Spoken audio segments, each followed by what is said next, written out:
All right, let's start with love, where we all started.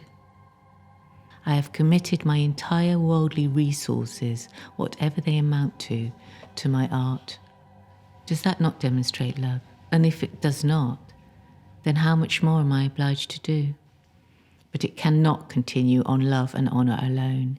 And this brings me to your no money is included at all. I'll put it to you as a problem, in fairness.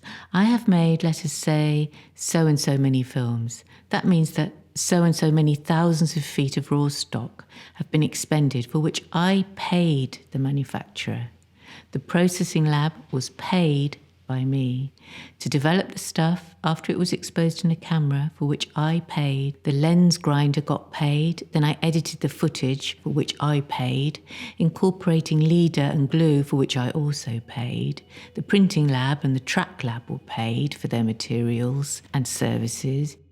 You yourself, however managedly, are being paid for trying to persuade me to show my work to a paying public for love and honour. If it comes off, the projectionist will get paid, the guard at the door will be paid, somebody or other paid for the paper on which your letter to me was written and for the postage to forward it.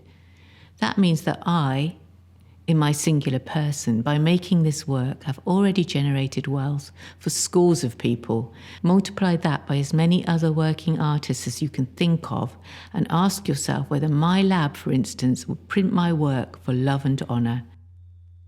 And they took the question seriously. I should expect to have it explained to me ever so gently that human beings expect compensation for their work. The reason is simply that it enables them to continue doing what they do. But it seems that while all these others are to be paid for their part in a show that could not have taken place without me, nonetheless, I, the artist, am not to be paid. And in fact, it seems that there is no way to pay an artist for his work as an artist. I have taught, lectured, written, worked as a technician, and for all those collateral activities I have been paid and have been compensated for my work. But as an artist, I have been paid only on the rarest of occasions. Although I've shown around 140 times in my career, often with large-scale works, I've only commanded an exhibition fee of more than £2,000 around 7 or 8 times. Often much of this money had to go into capital investment in digital technology, computer screens, drives, studio costs, cameras, or highly paid professional work such as fabrication, sound mastering, or filming. Looking over my last project, I was contacted 194 times concerning production details and publicity, emails which were all replied to, often at length. The enormous amount of administration, image provision, writing involved has never been paid time.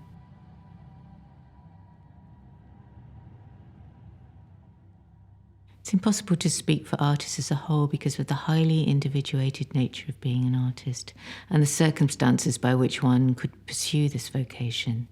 This difference is also affected by an individual's identity, personality, their capacity for forming networks, the dogged pursuit of success. It is urgent that artistic contributions are possible from the full spectrum of society. It cannot be the case that art is made only by those who have the economic circumstances, independent wealth and connections that allow it. The amount of artists that can make enough money to live off through direct sales of artworks is minimal. The most clear aspect for the failures within the creative arts as a profession is that making art does not fit the model of business that usually governs finance. There are very few professions that expect work to be done for a fixed, predetermined sum or without payment. Negotiation of finances is often not an option for artists. It's difficult to convey how much of a struggle it can be to be an artist. Having worked in art schools for 25 years to fund my artistic career, I've seen the struggles that come with such a fragile and tenuous career path. I've also noted that I'm not alone in the problem of intensity that art can evoke in the makers and in others. And within this intensity, there is a vulnerability. There's a vulnerability for the artist in the hierarchy. In addition to delivering works, artists are more generally content providers.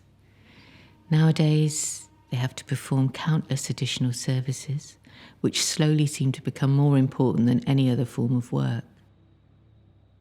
I have joined with two other protagonists. They are Fatosh Ustek and Anne Hardy, and we formed an alliance that we're calling Frank. And Frank is named after the fact that they speak frankly about a subject that's difficult to broach.